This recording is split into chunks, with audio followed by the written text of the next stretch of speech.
Puji Tuhan, haleluya.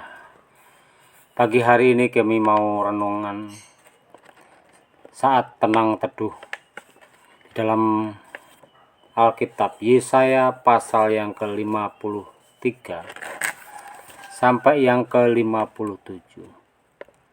Dengan terberkati pasal 53 ayat 1 sampai ke-8. Siapakah yang percaya kepada berita yang kami dengar? Dan kepada siapakah tangan kekuasaan Tuhan dinyatakan? Sebagai taruk ia tumbuh di hadapan Tuhan, dan sebagai tunas dari tanah kering.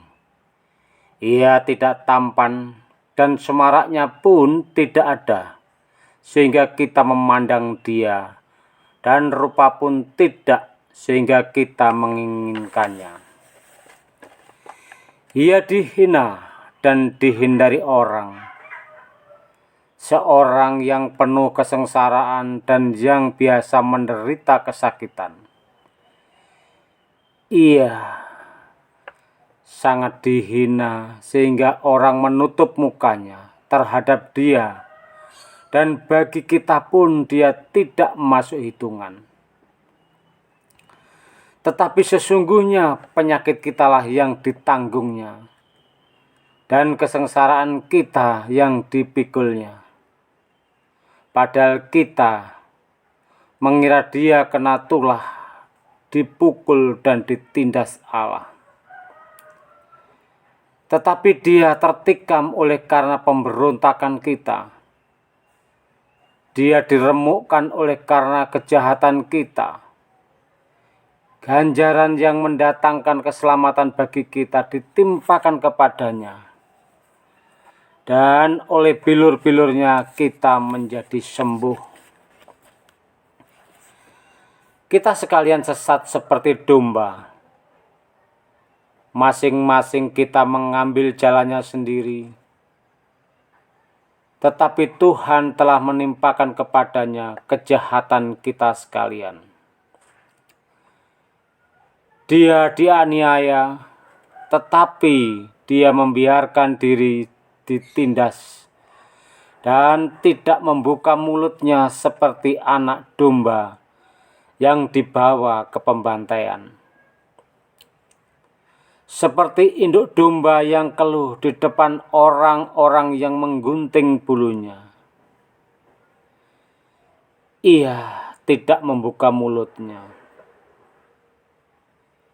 Sesudah penahanan dan penghukuman ia terambil, dan tentang nasibnya siapakah yang memikirkannya?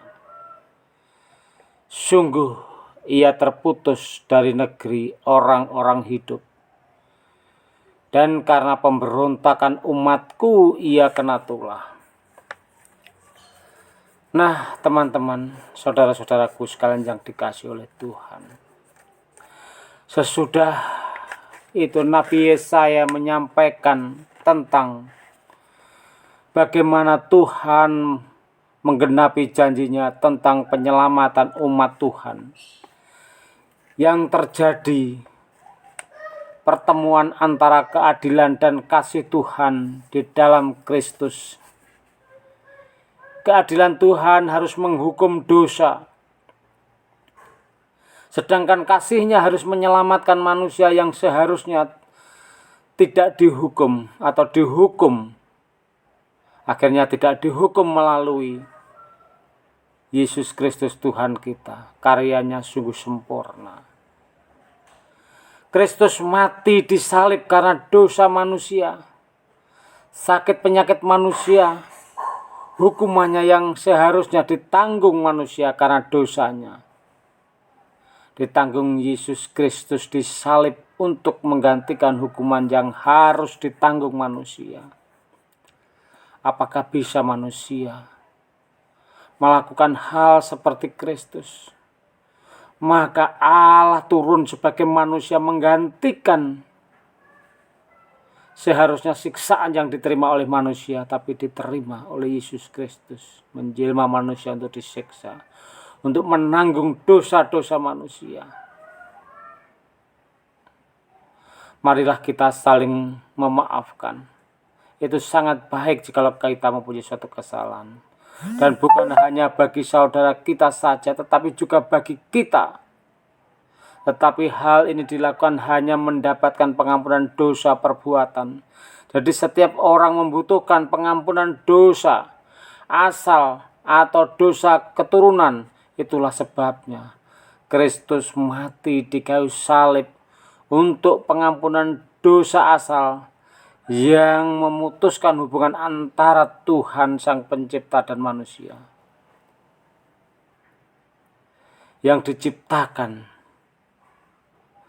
Ayo, jangan lelah menyampaikan berita pengampunan dosa dalam Kristus Yesus yang mengembalikan kita berhubungan kembali, ya, setiap manusia dengan Tuhan dan Allah. Mari teman-teman tetap semangat, tetap berjuang. Meskipun merambat harus tetap berjalan, pasti sampai pada tujuan dan berhasil. Amin. Selamat menikmati renungan demi renungan yang berurutan yang mau kami sampaikan setiap hari. Dan pada waktu kami menyampaikan berurutan renungan ini juga kami telah membaca. Dan setelah membaca, kami menyampaikan kepada teman-teman suatu ringkasannya. Kalau ada kurangnya, mohon komen dan ditambahi renungan-renungan ini. Biarlah menjadi berkat bagi kita semuanya. Tuhan Yesus memberkati. Haleluya. Amin.